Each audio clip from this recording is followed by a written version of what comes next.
Oh, we're live. Oh, good morning, everybody. Little different setup today. Happy Father's Day. Same to you, buddy. So today we was up kind of late last night, tinkering with a buddy's lawnmower. A buddy of mine asked me to get his riding lawnmower ready. Needed a new carburetor, and we ended up finding a couple other things that needed replaced. So we did that. That in troubleshooting the carburetor. I can say it was more challenging for me than what I anticipated. The whole troubleshooting part of my brain is still on the fritz. But it seemed like I had to walk through it real slow and talk myself through it or talk through it, and then we was able to get it. But he's got riding mowers forever, so. The best part or easiest part of the troubleshooting was simply start at the gas tank, follow the fuel line, go down to the fuel filter, go to the shut-off valve, go up to the fuel pump, then go to the carburetor. I mean, just going every single step and making sure everything was working right up to the carburetor. Yep. And the first thing we found out was we didn't have, the battery was dead. Even though it charged and said it had 12 volts, it was a 230 cranking amp battery. And I was telling him that the volts, even though it was showing 12.27 volts, that's not the amps. And it didn't have enough amps to start that mower. Yep. So I had to get a new battery first, change the fuel filter while we were there. I'd gotten new spark plugs, had them ordered, and they came in, and the ones that were in it looked brand new. Yeah, whenever I took the plugs out, there was no carbon on them at all. I mean, they were fine. So then everything led to the carburetor, which, the process of elimination, taking things off, I could do that. Remembering where it all goes back was the hard part. That was the fun part. Because even though my buddy Jack and Skeet both have told me, always take pictures. Always take pictures before whenever you're getting ready to do something, you take one piece off. Like in our case, the linkage. If I would have took a picture of just that linkage, took it off, and then moved over to the other side, took it off, or picture, then took it off, it would have made putting it back a whole lot easier. Probably would have saved about 2 hours. I tell you, and that time was the majority of, okay, this linkage is bent and it has a crook here and has a hook here. Will it go in this way? Pulling the carburetor back off to situate it back in, mounting the carburetor, realizing, nope, it ain't that way. Take the carburetor back off, whip it around. I mean, it was challenging. And it turned out that I spent probably 4 days looking on Google, Amazon, to find the right carburetor, and come up it's not even the right one. I don't think that it's the right one. I think what it is, they've just changed the model, and because everyone says compatible with the 44S877 whatever. I mean, there was no exact match for that carburetor. So I'm thinking, I didn't even check the year because we could run the serial number of the engine and find the year.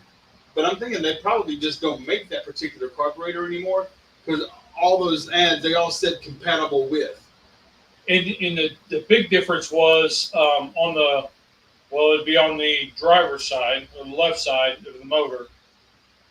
On that side of the carburetor, there was 2 spots for 2 linkages. And the top one, I don't even know what it went to. Yeah, it went to the butterfly choke. Well, I'm going to go ahead and start this fire. We're going to do a little cowboy coffee. All right. So I'm going to start the fire here. But on this carburetor, it has a linkage for the butterfly here at the back, and it has one for the main one at the front. And the new carburetor come in does not have this linkage in the back. It has the other side, but it does not have this one. So whenever it says compatible with, since they both do the same thing, we just did not hook up this linkage. And it cranked up and was running fine. Yep. The only difference was when we pushed it up to choke, nothing happened on the front. So you have one speed. I've moved the whole lever up from turtle to rabbit, and the motor didn't change at all. So you have one speed only. So I don't know. That's probably a linkage issue. We still got to figure out. Probably, but I mean, when we looked at the linkages on the other videos that we watched, a couple of them, and they were very in depth. They were very. We could pause it. We could zoom in one at a time, and we could zoom in and look and get the linkage right. So I really don't know. When I went home, I pulled the cover off of mine, and I've got a Briggs on mine too, but it's not a V-twin, so I got an entirely different setup. So I was going to go look at my linkages and take pictures too, but I got a completely different motor. So today we're going to run the percolator inside the little cowboy pot, and I've got some Tim Hortons coffee. I know it doesn't mean much to Rusty. Tim Horton, I hear the word Horton, I think Horton hears a who.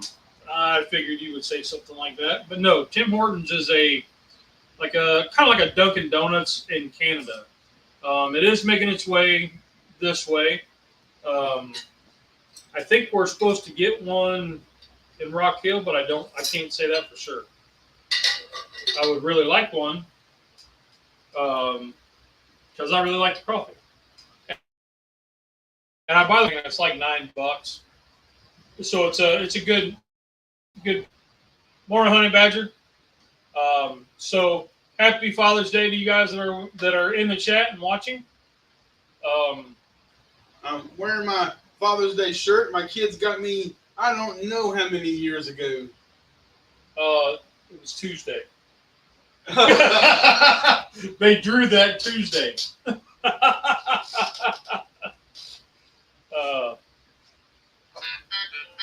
But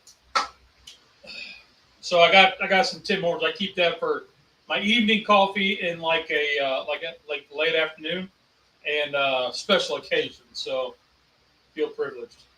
Thank you, sir. Happy Father's Day. I make my coffee in the Keurig in the morning before I head out to work. I have no afternoon or evening coffee.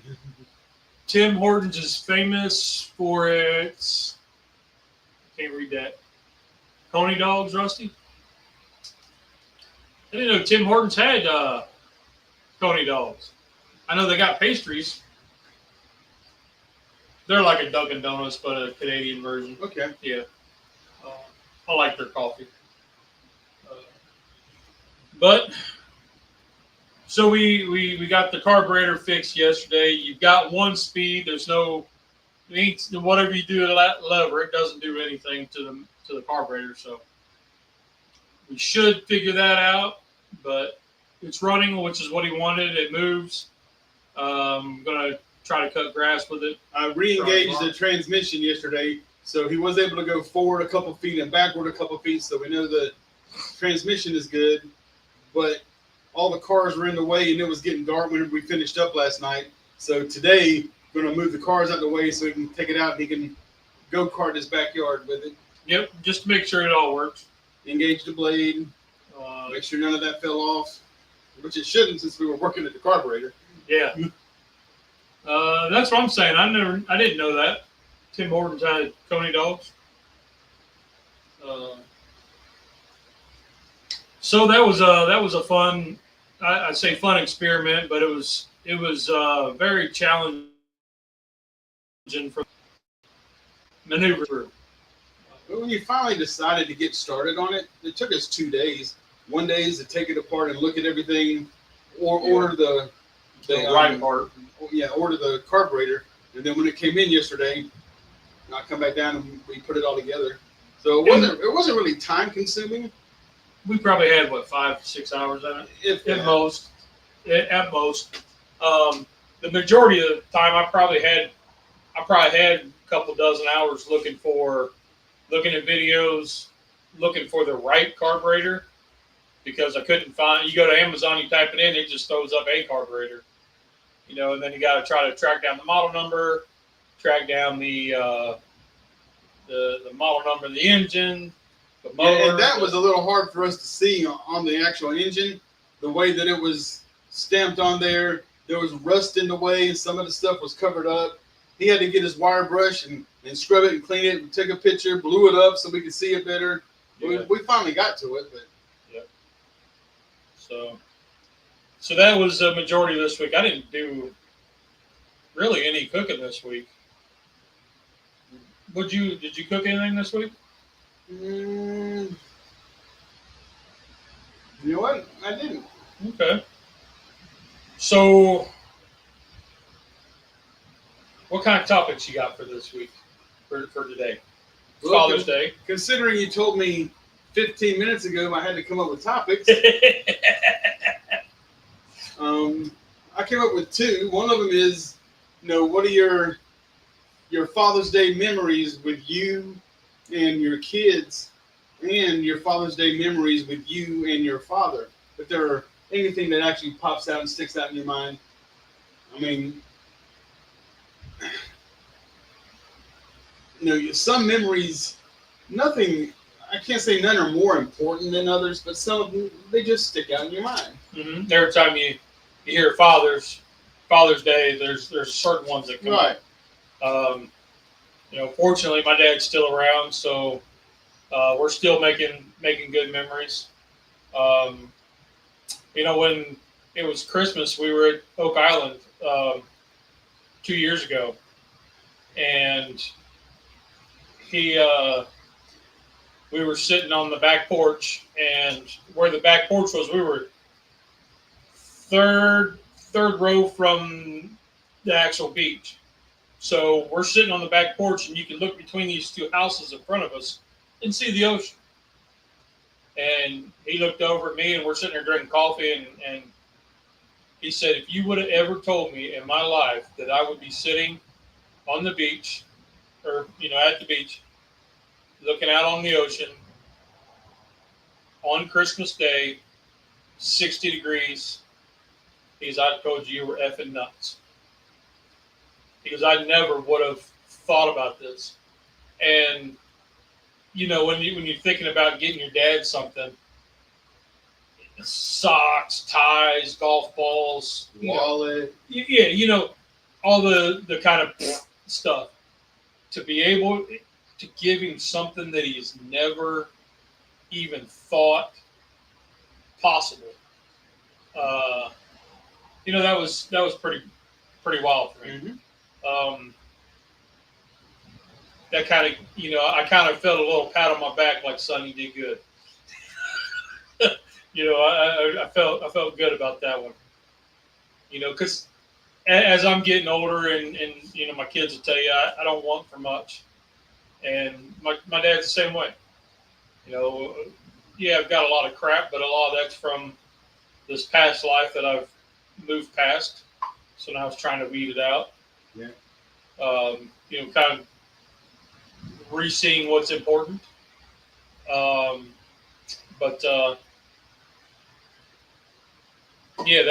That one really pops into my head because that was post-cancer. I mean, he was here right after the brain surgery to make sure I was alive, and but he left shortly after that because it was too much. Yeah. You don't want to see your kid go through, even as a grown man, go through shit like that, stuff like that. I Paul's Cup. So, what about you? Well, my greatest memory, and I'll tell you now. I don't have paper towels right here. Hold on. I know I choke up because I do every time I tell this story. But the one time,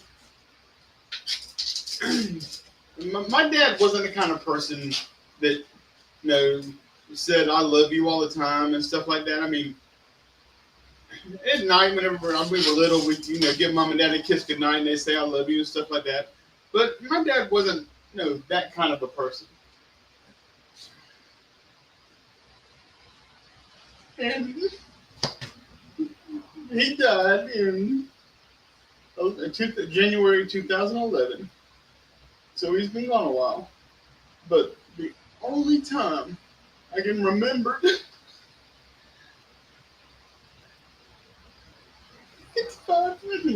55-year-old man crying like a baby.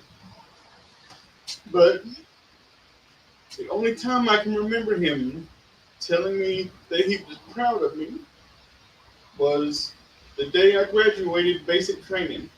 Him and Mom and my brother come up for my graduation ceremony. And after graduation, I was able to come home for the day because we had to be back again the next day.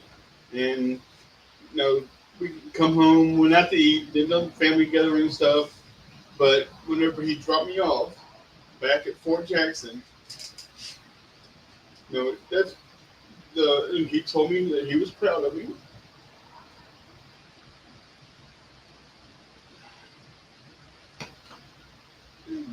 And I thought, gosh, I just know I'll always remember that.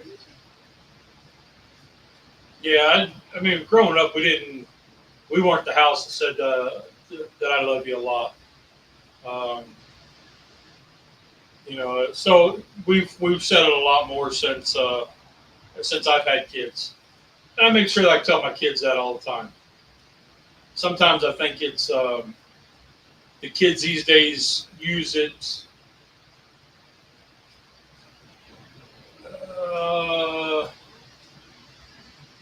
almost like a thank you. Like it's a different meaning. Like they say it to their friends and stuff like that. And it's like, but it's, you know what I mean? Like you hear your daughter saying it to her friends, and it's like it's a different meaning. It's more like a hey, see you later. What about you, Cub?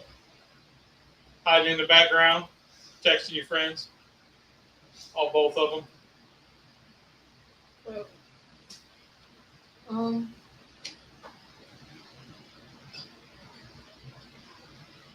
Come back. Well, can't come back. We gotta let him catch up. He's gotta. I'm fine now. Decompress. Yeah. Yeah, my dad and I have had really, really tough conversations over the years. I mean, it's not like I didn't know that he loved us growing up. I mean, he showed us in so many other ways. It just wasn't the verbal. Yeah. Yep. There were so many ways that he showed us. It was just. Now, as we got older, it changed. I think whenever him and Mama separated and he wasn't around us every day, every time we saw each other, it was, he said it more. And then whenever we had kids, and then we had to go visit him and stuff with the grandkids and all, he always said it more. Yeah. But, I mean, there was never any doubt. Yeah, I couldn't tell you that, just because he didn't say it, that I need to go get a therapist. Right. I need a therapist for other reasons, but there's plenty of other reasons for that. But I think that's also the generation gap. Yeah. And I make sure that I tell my kids and that they know, and this generation they're in is something different. I keep getting scolded all the time about how I'm too hard or how I'm. Because sometimes you are when you don't need to be. And sometimes, you don't see it. And I don't. Unless we call it out, and then you get mad we call it out. So I get scolded a lot for being unsensitive, but I'm like, this really is who I've been forever. I mean, and I say it to my wife and my kids all day, every day. I mean, that's just a commonplace in our house. Yep. And the same with your girls. I mean, every day we see them, they give me a hug, I give them a hug. We always showed. But it was a different time back then. Mm-hmm. So, Cub, what about you now? I hear the royal boil. I got some steam. And I got a nice fragrance coming up too. Yeah, percolating. Percolating. Go ahead, Cub. Whoa. Oh. Whoa, there she's percolating out.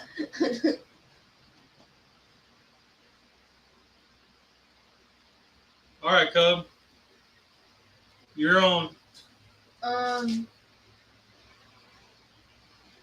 have to. Okay. You got to speak up so everybody can hear you. Because I have a percolator in the fan. Yeah, I know. The And fan's a melting. 55-year-old sobbing man. Yeah, the fan's melting my drink faster than I can drink it. Go ahead. After your brain surgery and you came to the swim event in Fort Mill, Okay. because that was the first time I did the 100 fly and the 500 back to back. Yep, I remember that. You were only able to stay for like 20 minutes, and then you had to go. Yeah, because But it was that you came right as, like, I was on the block. And I was like, ha! Yep. Because Ethan was standing going like this, pointing to you from across the deck. Yep, that was the first time I was out of the house after surgery. And talk about a zombie, unbalanced, and I had a cane. You did have a cane. Did I make that? Or did you help me? I helped you with it. We took a lightsaber. We did that before surgery. Yeah, we did. Yeah, That was one of the things you and I did. we took a lightsaber handle, like one you sling out and it gets on. We gutted it and then stuck a dowel rod in there. It made it so it fit and attached it, and then painted the dowel rod so it was blue and it had little flecks in it so it looked like it was glowing, like moving and that was my cane, so I could hold the lightsaber handle and it was pointed down and I could walk with it. Okay. But yeah, we walked into the swim event, and that place was crowded. There was a lot going on, and that was my first time out. So a lot of the kids were. A lot of them were excited, but they also knew, because when you got sick, how the team found out was Coach Cheryl said, like, pulled all of us together and said, girls, we have to tell them. Yeah. Because at that point, you guys were swim parents. Yeah. And the questions started around me, like, where you guys were. And the entire team knew how much me and Peyton needed that. Yep. And right here, the sign right here was from the swim team. They made that, and if you open it up, there's the whole team signed it and wrote little messages in it. Like that whole year, we all had LHs on the back of our shoulder blades. Yep. Because Dad, he loved the kids. That sounds so weird, but No, don't. like he would, and it didn't matter what team that kid was on. If they didn't have anyone at the end of the lane, you could find Dad at the end of their lane cheering on them, even if it was for our rival, because you never want to not have someone cheer you on. Yep. And Dad would always high five everybody or like pat you on the back as you're walking by. And so they're like, we're putting it on our shoulder blades. So like I had took the approach to coaching was, our swim parent was, it's not about, there's more to this sport than time. Oh yeah. Than the competitiveness. That's one aspect of it, but it was more about proving to yourself you can do better. You want it, prove it. Do it. You can do it, and giving them that confidence to do it. And if you want to beat this guy who's just a half a second faster, I can't make you do it, but I'm going to encourage you to do it and help you do whatever needs to be done to do it. And, some of the dad one-on-ones came through, and, Lane was one that comes to mind, and he was like, he texted Cub one day, and he said, "You're freaking dad." She goes, "What? What do you do now?" And he goes, "Something he said months ago in swim, I found myself doing today." Mm-hmm. And it was like a leadership thing. Yeah. And it translated, like, so I planted the seed, which I do that a lot. I plant a lot of seeds, and that sounds even worse. Yeah. Tom, that sounds bad. No, don't. But I'm always out trying to prepare my fields, and you never know what's going to take and grow. And that was one thing that did. And and he called me. He said, "Man, he goes, your dad," and it's benefited him in this long run of being. He went from a punk kid to a firefighter. So now he's just a punk firefighter. But yeah, it's happened to me a lot. But the same way that you feel about your swim kids, and me and Teresa, we were band parents. yeah, And it was the same thing. I mean, we loved each one of them just like they were ours. yeah. So what else, Cubby? You said there was 2. You were always a hard ass growing up. Well, yeah, I was an asshole. Yeah, I mean, I was, but I shouldn't say that on. And I talked to Dad when we were taking his brother home, like back to the airport, like on our way back. I told him, beautiful. I said, you weren't, because he was around growing up, but he wasn't in the sense of if he wasn't out late, he was sleeping. Don't go too fast, you'll get all grounds.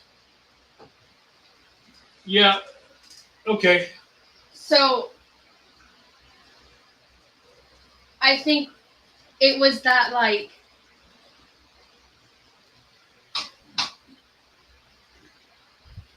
because if we came to you with some stuff, you would be like, well, what does it do with me? Or, like, what does it do with Transformers or Ninja Turtles? Right. And it wouldn't help the situation because sometimes we just need you to be like, oh, I'm sorry. Just to listen, yeah. Yes. And a lot of times the reason why I would say that was because that's how I had to disassociate the drama for sobriety. Right. So instead of getting caught up in drama, work drama, family drama, whatever, kid drama, whatever it was, I would have to ask myself, how does this really affect me? What's it got to do with me? Ninja Turtles make me happy. Transformers make me happy. So I would say, does it have to do with any of those? Because those make me happy. That way I didn't use that drama to fuel self-destruction, getting into situations that I have that don't benefit me. And that's where I was trying to show them was, how important is this? And I think I missed the mark because they stuck right there as, what's got to do with Transformers? F Dad, and then they'd walk away. But, so that was just, that lesson missed the mark. I had to explain it more than once. Yes. And you still have to explain it sometimes. Yes, because teenage girls. Don't even. Don't even. So that was a lesson that missed the mark, but it is one that I do I still use is, really, what's it got to do with me? How's this going to affect me in the long run? Do I need to get involved? There's more to the story than just what so-and-so said, so-and-so said. So, but, what you saying there, Tom? Should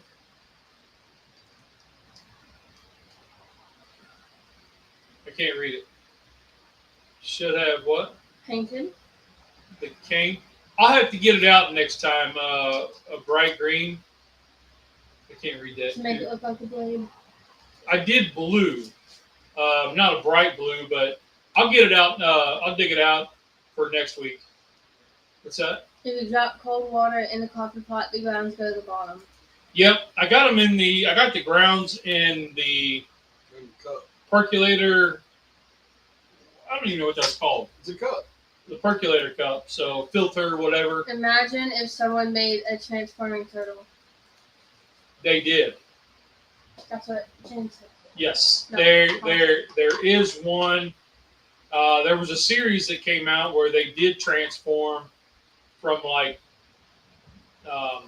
little turtles into the stand up, and they were like robotic. So they did make those. So what kind of do we cover all your questions?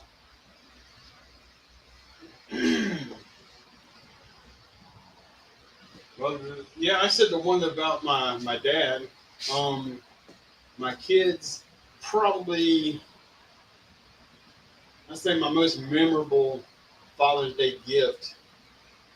They were, golly, middle school maybe, and they got this huge white piece of poster board, and they got like 20 different candy bars. And they made that big sign with, you know, you bring us almond joy, and I wish we had, you know, a big payday so we could give you 1,000 grand. You know, they just did a whole bunch of stuff like that on a big white poster board. I mean, that just sticks out. And knowing you're diabetic, they ate the candy. Yeah, that's how it went. Yeah, that's why they did that. This would be cool. Then we get all this candy. Oh, I got me a new flagpole for Father's Day yesterday. During Hurricane Helene, 9 months ago, whenever it came down, I mean, my flagpole was just toppled. It was just ruined. And I don't know why I never went out and got one since then, but I still had my flags and all at the house, and I know what it was. I was looking at flagpoles on Amazon on my computer screen in the room, and everybody could see that I was looking at it. So one popped up at the house. So I put that up yesterday. I'm glad because I was really missing it.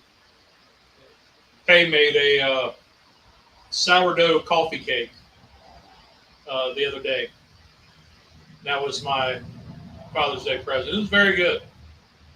Unfortunate that I ate majority of it. Like I sat down and ate it was a loaf, and I took about a third of it, put it in a cup of milk, and boy, was that good. So my legs cussed me the next day, but because I had too much of it. But oh, this is a whole lot hotter than my Keurig coffee. Yeah, she was boiling pretty good. So what? I mean, let's keep it kind of with the Father's Day theme. What's your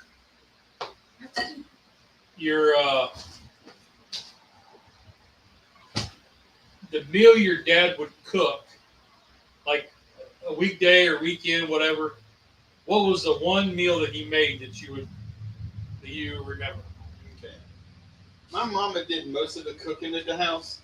If my dad was cooking, he was making Sunday morning, right before we watched 11 a.m. wrestling on TV, he was making the can of corned beef hash, and he was making that in the cast iron skillet over the stove.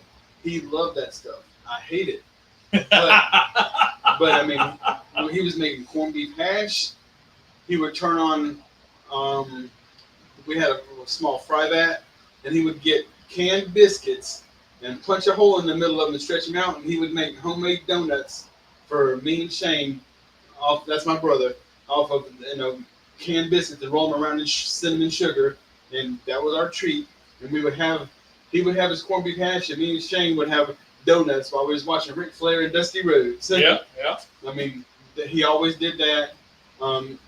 If he was cooking on the grill, it was almost always the same thing.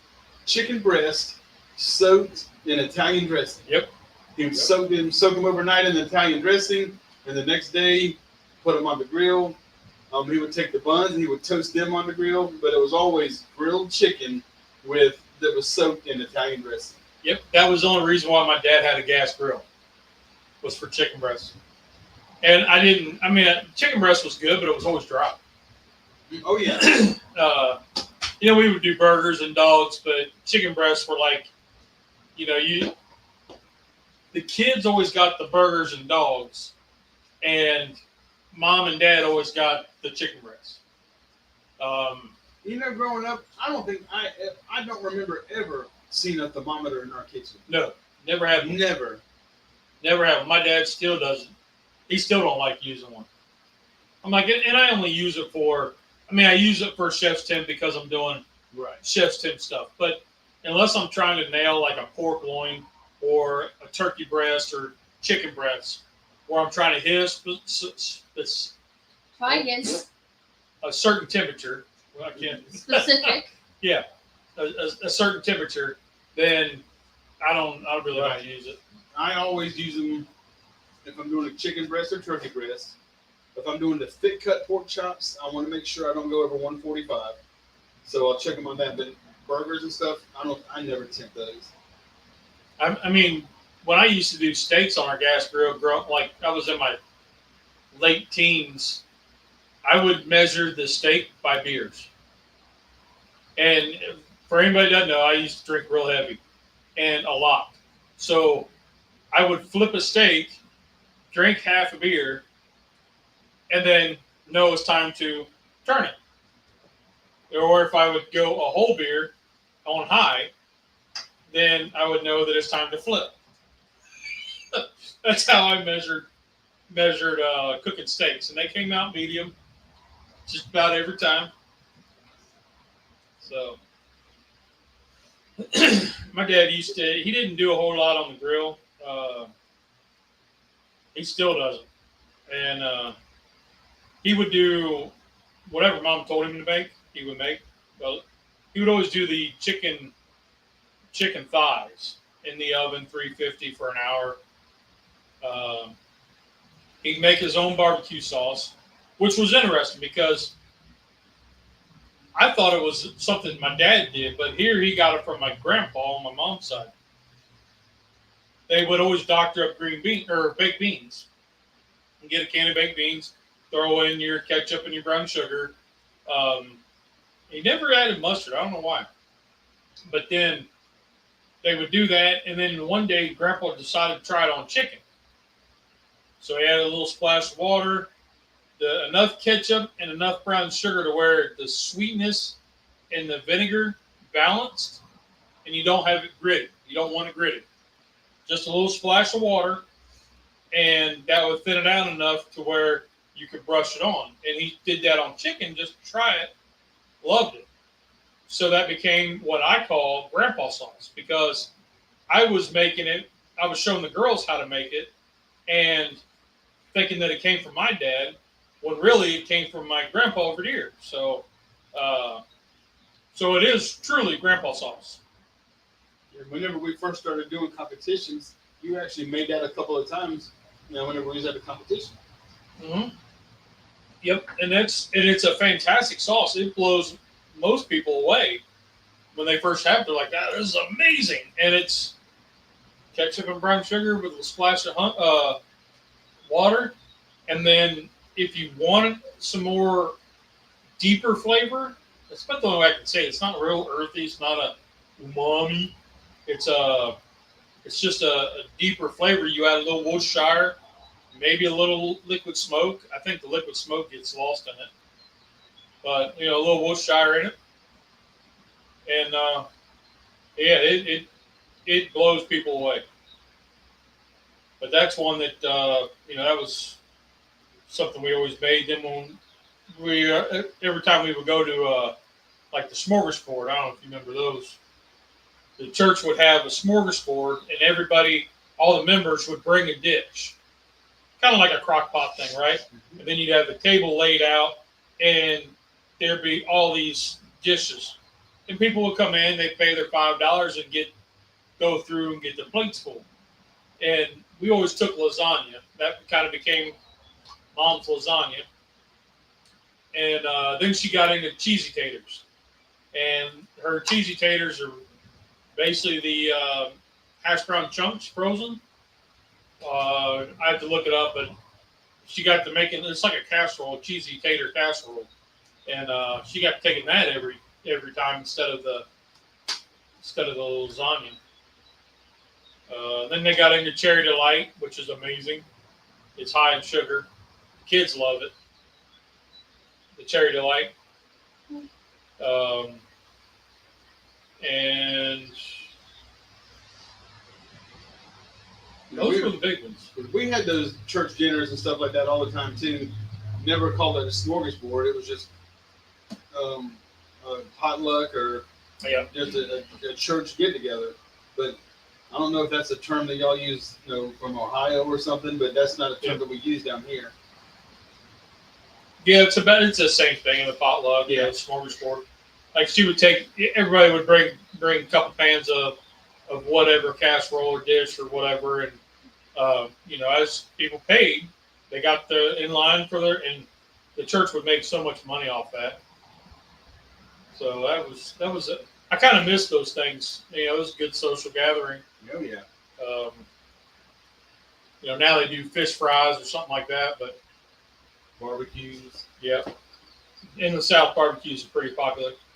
What's that say? You have a video on it. On which one? The sauce. So I said no. Because you don't have a video on making not sauce. A specific video. So I said you'll make one. But it's there. It is used in a video. I just said you'll make a short.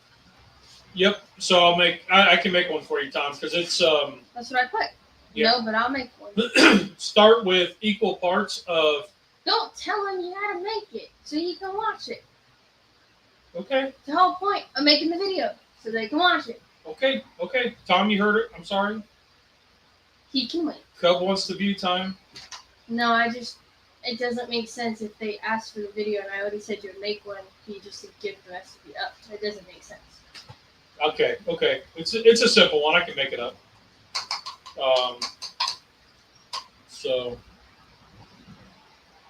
But I remember times where I was working night shift, and I'd come home and I'd have a 6-pack or something and a steak, and I get and there's like 6-8 inches of snow on the ground, and I'm firing up the grill to cook my steak at 6-7 in the morning, and the old man's coming out to start his car, and he goes, "What are you doing?" And I'm sitting in a lawn chair, got the grill fired up, drinking a beer, waiting for it to get nice and hot to bake my steak. And he's like, "Are you serious?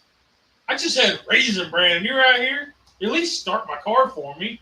So then I started starting his car. I would come in and he would, because he always got up, then had breakfast, and would go and get ready, shower and all that stuff. So I would come in, even grab the keys, start his car, and fire up the grill and sit there. What's that? They're talking to me. Oh. Yeah, that's another thing I remember about my dad.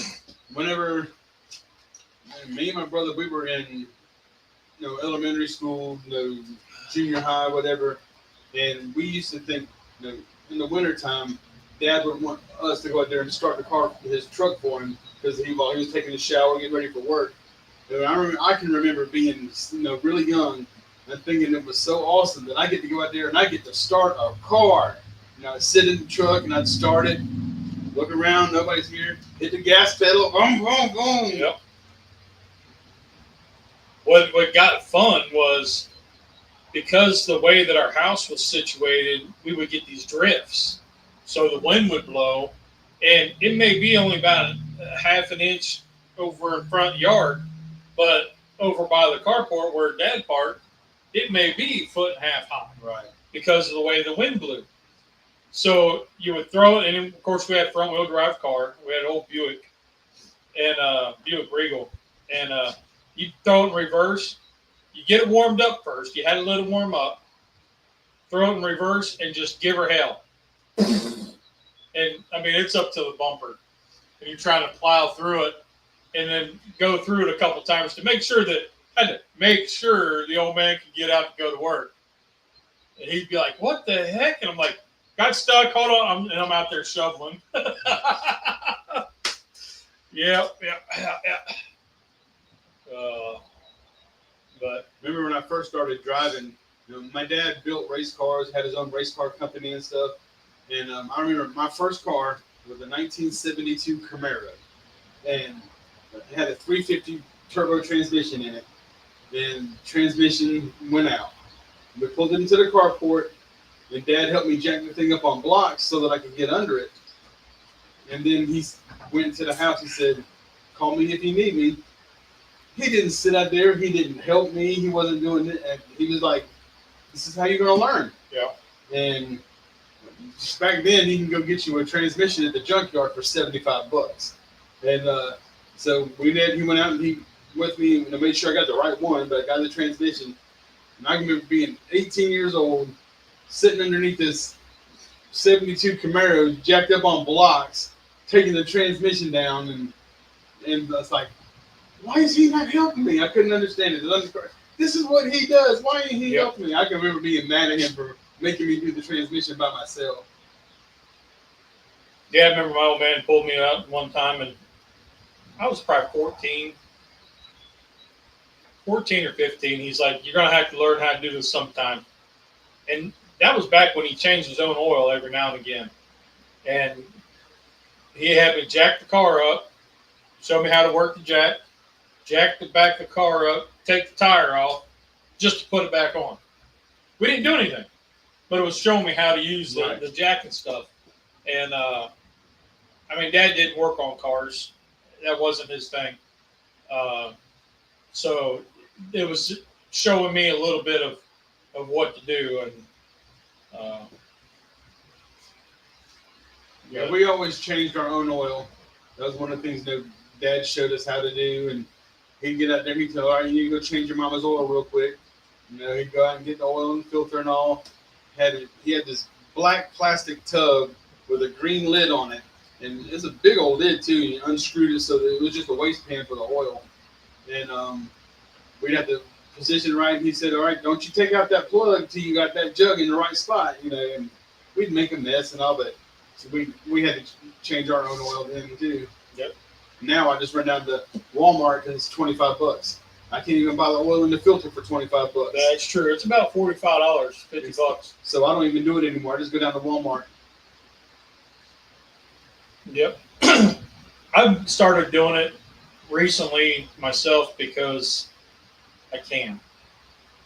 And it makes me feel, it's going to sound crazy, but it makes me feel like a part of my old me is still there.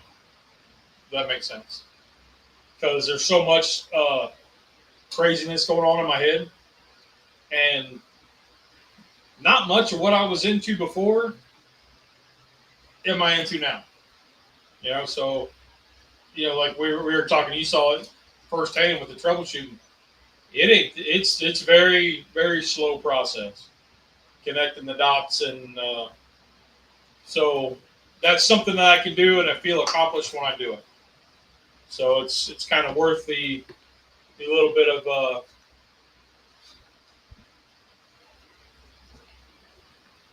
The camera's down here. Oh, there we go. This is not a carburetor tool. Oh yeah. So my buddy Jack used to always tell me, he'd say, anytime that you, specifically me, get out a pair of channel locks or a hammer to work on a car, it's not a good day. It's going to end badly. And there's times I forget that. Now if you want to show them that piece, but the bottom of the carburetor in the bowl, there is what we thought was a plunger, but I don't know what it really is. Yeah. I don't know what it really is. It's right in between there where the float goes. And it was stuck. So I thought, hey, I'll get out the little nail set and the hammer and give it a little tappy tap just to loosen it up. Well, a tappy tap became about a half swing. I don't think I loosened it. He did good at first. At first, he was actually sitting there and just a little tapping. But when it wasn't budging, he got higher and higher. Yeah, and it would have been better if I'd had the smaller hammer, but that little sledge, the mini sledge, just whack. So where is the actual sledgehammer? On the counter. no, the other one The big one. should be over in the corner. Okay. Yeah, my attitude adjusted. No, it's the boyfriend address. Yeah. Oh boy. But anyway. So, what else you got, Cub?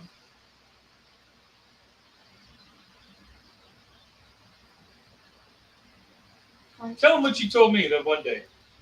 That's so helpful. The other day, what's Tom say? I feel like after a while. Lee working on a mower was more like Bugs Bunny character fixing something. Yes. Yes. It was. It's still freaking hot. Well, you had your lid on, so it's holding the heat. Yeah, it was. It wasn't good. Do you want a coffee mug so it could clear? No, I'm fine. Okay, because there's a Dobby one right there. Well, I know he said he got one. So, it was. It wasn't comical. It was more like. No, it is comical. What? When I was working on the mower. Yes. I'd come out and to get a little chuckle. You kept coming out checking on us. Yeah. I didn't laugh. Well, I did, but for most of it, I had to walk myself through it and say, okay, well, if this does this, then this should do this, right? And he wouldn't say anything. And I'm like, right? And he's, oh yeah. No, this is this way. Because sometimes it's just comical because Dad, he says the same thing and then does the complete opposite of what he said when it comes to working on things. So it's just comical to see it in action, especially when he hasn't worked on a lawnmower in a long time. Yes. So it's just funny. And that's kind of going back to where I was saying in my old life before cancer, BC. When I used to live in Ohio, I worked with a guy, and he was into reselling lawnmower parts and tractor pulls and stuff like that, and which is really big. I didn't realize how big it was, but so I would help him kind of on days off, and I got a nice riding mower from him. I got some parts from him. We're a family. What's going on? So I got I was doing some work for parts and would tear stuff down to help him get ready for, we go to swap meets and stuff like that. And so I did a lot of work on mowers, not really rebuilding anything, but just tearing them apart. But I could tinker with the mower that I'd gotten from him and be able to. It's not Father's Day where they are. Oh, it's not? It's later in the year. Oh, really? It would be M3. Be my third? Oh, your third Father's Day? Nice. Well, happy Father's Day. And then when it happens later in the year, Happy Father's Day again. You can rewatch this and we'll tell you Happy Father's Day too. Where are you located? Okay, so anyway, it was nice to at least get out and tinker around, and then once we got the thing fired up, it was really good. Yeah. So he had a lot of patience, which was needed with working with Dad. That's why we can't work together. Well, there's a lot of it. I just. Oh, he's in Australia, or she's in Australia. Australia, all right. Land down under. My grandma went to Sydney, Australia one time. Do you eat Vegemite?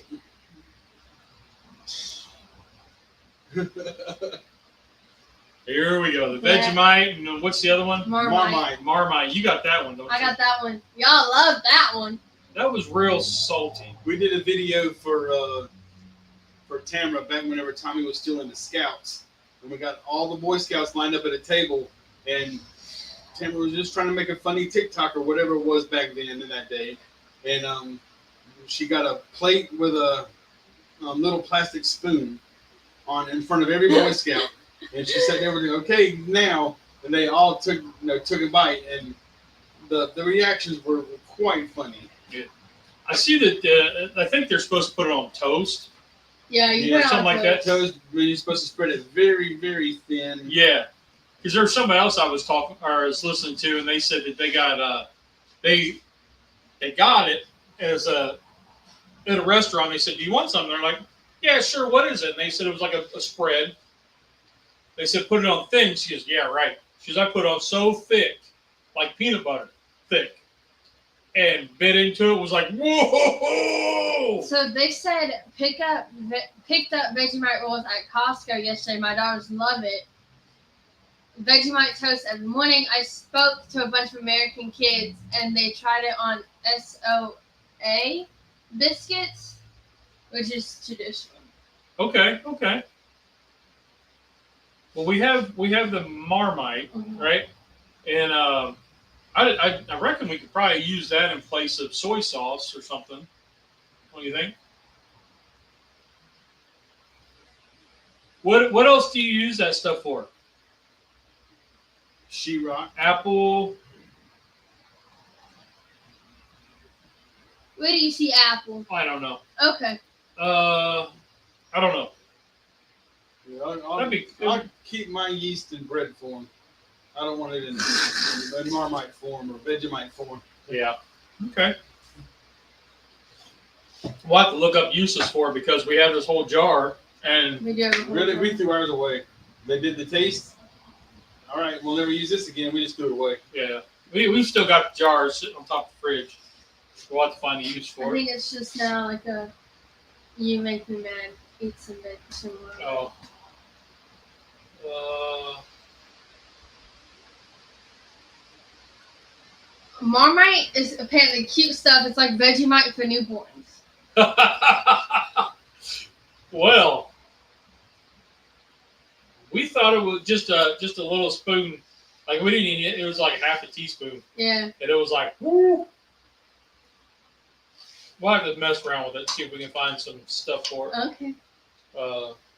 Maybe on the sourdough toast or biscuit. No. I've been trying to get Pay to make sourdough biscuits, but she keeps coming up with an excuse on why she doesn't have a recipe. But she'll try other things. She'll try making other things. She'll look up recipes. She's like, yeah, okay. I don't know. But so What were you trying to say? I don't know. You said tell them what you told me. Oh, about the post cancer stuff. Me. I go into a little more detail. When did I tell you this? Just Because the I other talked to day. you a lot. Yeah, we were talking about the VRW stuff, and you were saying that how I've changed, like the difference between me now and me then. Oh, I got That it. might be interesting. Now I remember the conversation because we had it in the car. Yeah. Also, you like my socks? Okay. Dinosaurs. Nobody can see that, but okay. You guys can. Go ahead. Oh, they put it in chili Oh. or in vegetable soup. Okay. In chili. We're not Okay. trying Okay. that. We'll have to try that in November. Yeah. When it's 90 degrees, I don't eat chili.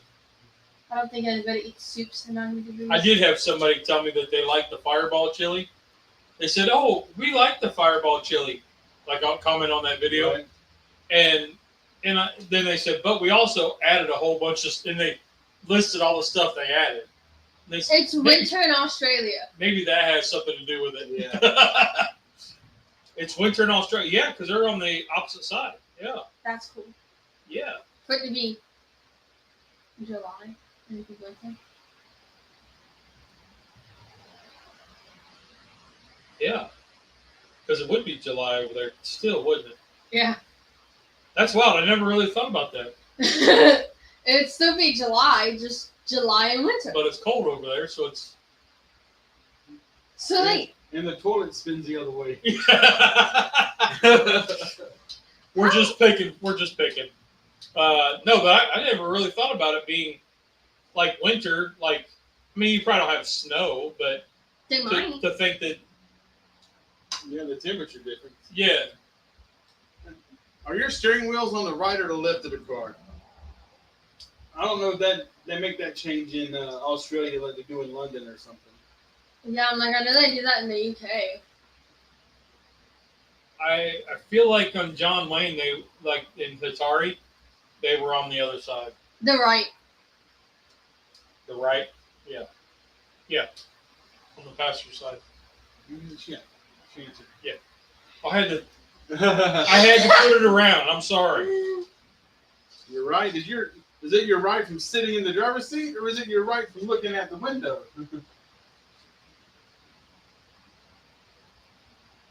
I live in the Florida of Australia. Right. My sister-in-law, whenever you're telling her how to get somewhere, and you tell her take a right, she has to go like this. To find the L. Hey, Teresa? Yeah. So when you're like take a left, she goes, okay. That's how me and my brother learned our right and left foot for the shoes. Mama would she'd put an L on one and an R on the other on the heel. And we would have to put up our hands like that and find the L, make sure we had it on the right foot. What's that? They had snow.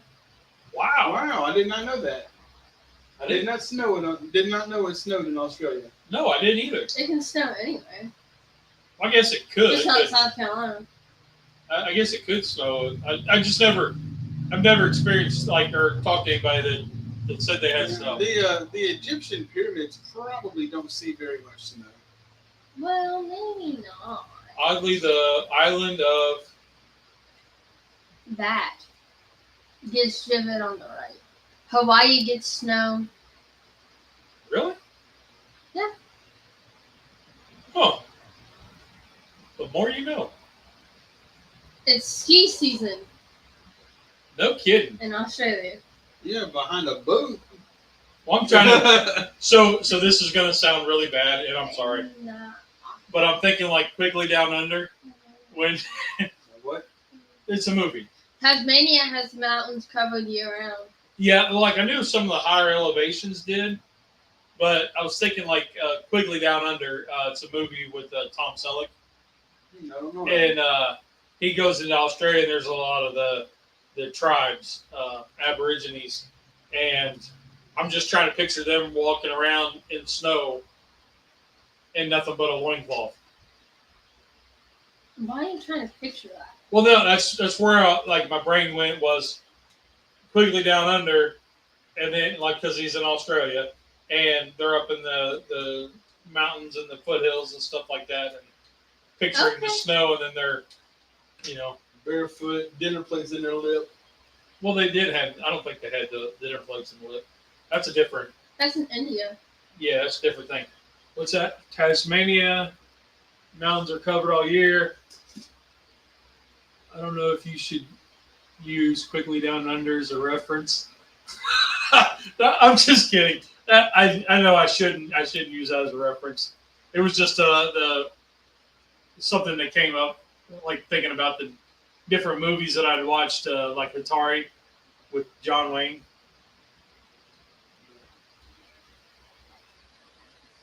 I mean, at least I didn't say Crocodile Dundee. You know what I mean? There. Now that one I know. Yeah. I don't know Squiggly Under or whatever, Down Under. Wiggly. Quigley, as in Piggly Quigley. Oh. I've never heard of that one. That's okay.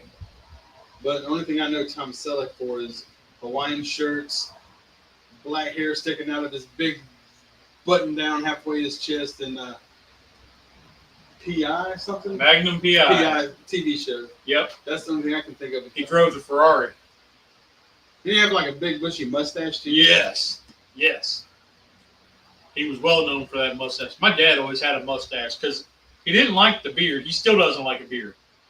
Of course, his mom would always yell at him, "What's that growing under your lip? You got to go get that shaved." And she hated facial hair. Grandma did. But Grandpa was always clean shaven. Dad had a mustache just to irritate her, I think. Mm-hmm. But Yeah. Tom Selleck just did 13 years on Blue Bloods. Blue Bloods. I never watched that show. Neither did I. Me either. My mom watched it. She really liked that one. I think Dad watched it too. Grandpa watches it. Yeah, Grandpa watches it because Mom got him turned on to it.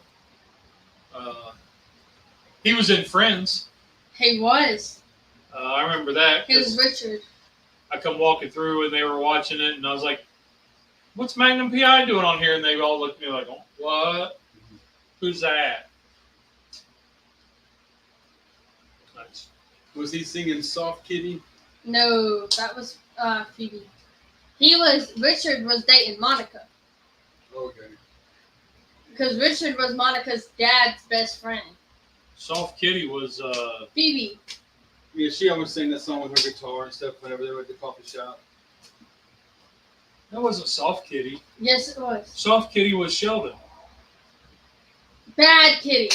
Bad Kitty. Okay. Or something like that. Something with a kitty. Something Kitty. Yeah, but Soft Kitty was Big Bang Theory. Yeah, that's right. Yeah. Oh, no, that's Smelly Cat. Smelly Cat. That's what it was. Forgot it. Yep. I can see her up there singing it, and it only had like a couple lines. Couple lyrics. What's that? So where are we at? We are in South Carolina, just about a half hour south of Charlotte, North Carolina. Estados Unidos. What? You stepped in what? Yeah. Tom's in Ohio. Honey Badger's in Ohio. Charlie's not in. I haven't seen Charlie in a while. I don't know. Let's see. What else we got going on? Well, I am going to be going home, getting a couple racks of ribs out of the freezer, and I'm going to be making ribs tonight. Yep, I Got got a special delivery from Uncle Steve. Got the magic rib shake here. Yep. The colonies at the Bridgestone? Oh. Yep. So Uncle Steve sent us a care package. So we got some magic ribs to try. Got his new Mi Amigo to try. I have homework to do today. Cubs got homework. I have 9 assignments to do today. Jeez. Well, because it's... How many did you have yesterday? Yesterday I had 14. And are these 9 remaining from the 14 Yes. yesterday? Yes. So you did 5 yesterday? Yes. Okay. Because I wasn't able to work on them a lot yesterday. Because I was helping... I was making sure they weren't giving you 14 on Saturday and then giving you 9 more on Sunday. Oh, no. Okay. We get, so for the one class, we have 3 chapters a week that we have to do notes for. Because we have to do handwritten notes for each class. Because when you take your test, you're allowed to use notes, but they have to be all handwritten. Oh. And you have to show them, because they record you, taking the test. Mm-hmm. You have to show them every single paper of the notes for the chapters. So if you're doing 6 through 8, you have to show from 6 through 8 handwritten notes one by one before you're even allowed to start the test. Or you have I don't want to use my notes. And that's just stupid. If you're able to use them and you don't, that's stupid. So it's been doing that and then doing the quizzes and then the assignments. And the one assignment was about neurotransmitters. And I had to write an essay about it. You can't write an essay 5 pages about neurotransmitters without repeating the same thing. And you can't use AI or ChatGPT or anything. So your neurotransmitters, you can throw in Tom's beef ribs. How? I don't know. Do you even know what neurotransmitters are, Dad? No. They're in your brain. They That's send probably things why. to the... If it smells good, Tom, go with it. Tom's doing beef ribs, so he can use the meat to make a ragu. He was making a sketty sauce, I guess. Honey Badger's doing breakfast. What kind of breakfast you doing, Honey Badger? They're asking you for Panther fans. Only Rusty's a Panther fan. So Rusty's a diehard. They're my second team. I'm originally from Ohio. The Bengals, I've been a Bengals fan since I can remember. And I liked the Panthers when they first debuted in 96, 95. And they've been second team. Condolences, Rusty. Yeah, they've got their ups and downs. For the first 6 years, I never missed a home game. And then the person, her name was Judy. She had the PSL, the permanent seat license, and they moved, and so she sold me all of her tickets every year. So after the first 6 years, and I would give her, just a little bit of money at a time. Like I say, okay, I'm gonna buy the first 3 tickets now, or the first, four games now. And then they got to where her and her husband wanted the money for the whole season up front, and I couldn't do that anymore. So I said, thank you so much for working with me for the previous years. And she sold them to someone else. She's a long-suffering Bills fan. But they are. Ooh. But I took you to one last year. Yep. That was great. That was the Ohio State versus Bengals, wasn't it? No, that was the Carolina versus Bengals. Yep, Carolina Bengals game. Yep. Well, as a Bengals fan, I feel for your Bills. You know what Bill stands for? Boy, I love losing Super Bowls. Well, I can't say anything. The Bengals ain't. I mean, they've been, but we've been to 2. We lost both.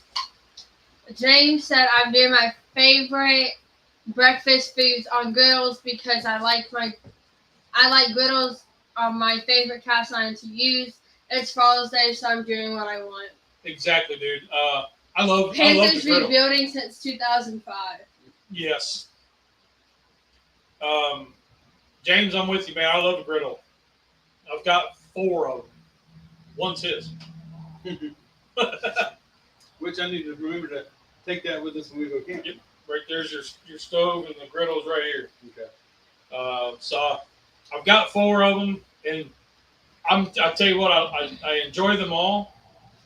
The Wagner one is easily my favorite, absolute favorite. I've got a couple like griddle pans.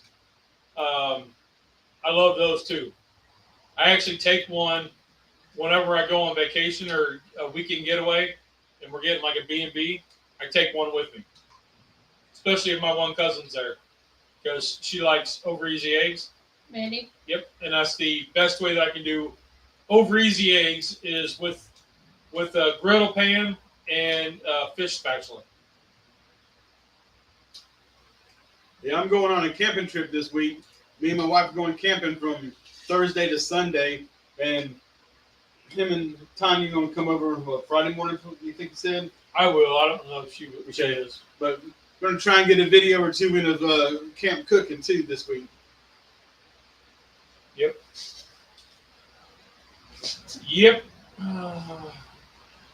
I haven't heard.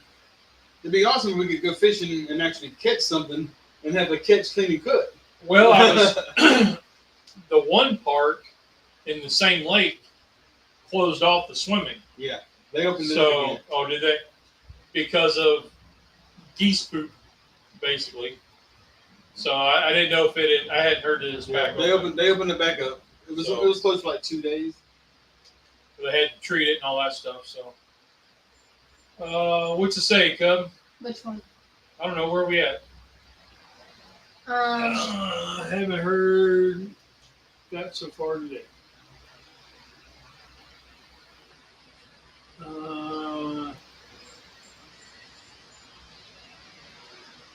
Jonathan Stewart. Yeah, Jonathan Stewart was good. Steve Smith. Steve Smith's probably my favorite all-time Panther. That guy is, I think he's underrated. He doesn't get the love that he should. He made Cam Newton look good. Yep. I didn't like Cam Newton when he was with the Florida Gators. Didn't care for him when he went to Brown University. Really didn't care for him when he was at Auburn. Then when he went to Carolina, I didn't care for him there either. But Steve that Smith, 2015 year though, that was a heck of a season. Yep. He showed us what he could do. well, he would get it in the vicinity of Steve Smith. Yeah. And Steve Smith made it look good. Made him look good. Because if you notice, as soon as Steve left, all of a sudden Cam was no good. Not near as accurate or as good. So, what's that? Trying to count all my griddles for today's show. I thought about. Oh, well, I have 4. No, yeah, I have 4. I have 1 of yours, so that's 5, plus the 3 griddle pans. Yeah. No, I've got 3 griddle pans. The flat top for that, so that's 4. And then I got my 3 Blackstones.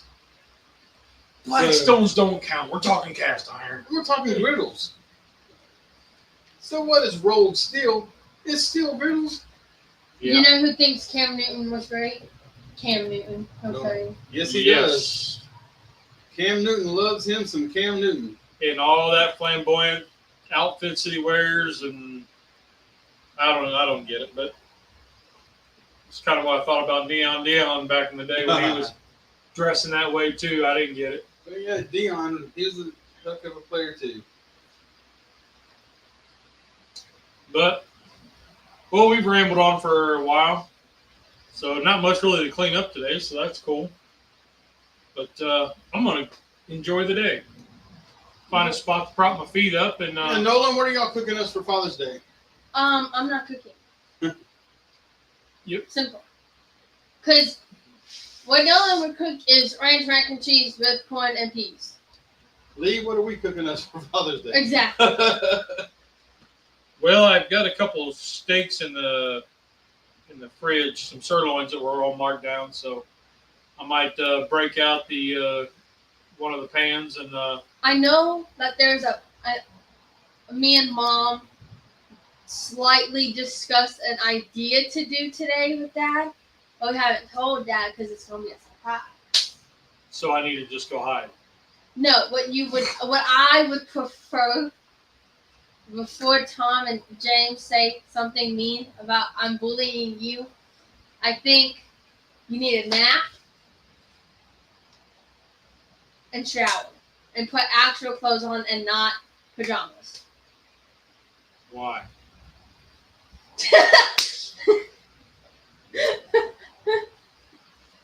We need to move some vehicles and go for a drive with that lawnmower. Sounds like they're trying to take me out to dinner. No. Oh. If the idea goes as the idea should, you'll have more fun than just dinner. Axe throwing. No. I don't want to go anywhere. I can do that in the backyard. No, you would like this. Blackstones are the former Denny's employee. Lee is like Hank Hill and Rusty Boomhauer. And then she just called you old, I'm pretty sure. Well, I am. I guess I called you So, old for telling my you body is not 47, to wear pajamas. but the rest of me feels like 85. Because they said after treatments, your body ages like 20 years. So that'd be like 67. Go for a nap, Granddad. Well, no, if he doesn't have a nap, he's grumpy and like, no. So since... you can't even say since cancer because you had to take a nap every day. Well, that's because I work nights. You still have to take a nap every day or else you're grumpy and you're mean. 48. He's not mean. With 2-year-old twins. Ooh. That's rough. The last few years, I treasure the ability for an afternoon nap. Sometimes it's not even afternoon. It could be at 12 o'clock. It could be 11:30. Yeah. But He isn't mean. He's just opinionated. No. Y'all haven't seen him without a nap. Yeah. He's. Most mornings, I think I've told him to take his butt right back upstairs and go away. Most mornings I'm up at 4 o'clock. So, and I get up in 3 to 4 days a week. I get up and go for a walk at 5 o'clock. I meet some guys, and we do anywhere from 2.5 to 3.5 miles, and then we go have breakfast or coffee. Really, for me, they eat breakfast. So by noon, I've already got an 8-hour day in. So by 1, 2 o'clock, hey, let me go take a nap. Why not? It was between 8 and 8:30 when I left here last night. Yeah. And my wife, she sent me a text. She's saying they did the same thing Wednesday. Whenever I was here and I stayed after our show and I helped you on the lawnmower. But she sent me a message last night. What was it? 10, 15 after 8. I'm going to bed. Where are you at? And I said, you know where I'm at. She said, how come you can stay up till 8 o'clock, 8:30 with him, but at home you're in bed by 8:30? If I want to stay up and watch something, no, because you're going to bed at 8:30. You don't want me to clean your carburetor. And on that note, 2 to 3 miles. Yeah. Took us 10 years to have. Wow. So I was talking with one of the guys I walk with, and he went through some trouble like that. that's a long way to go with a walker. And so what I found was we had trouble with when my wife and I were first trying to have our middle child, and turned out I was diabetic. Didn't know it. Once we got my sugar under control, 2 of them, boom, boom, back to back.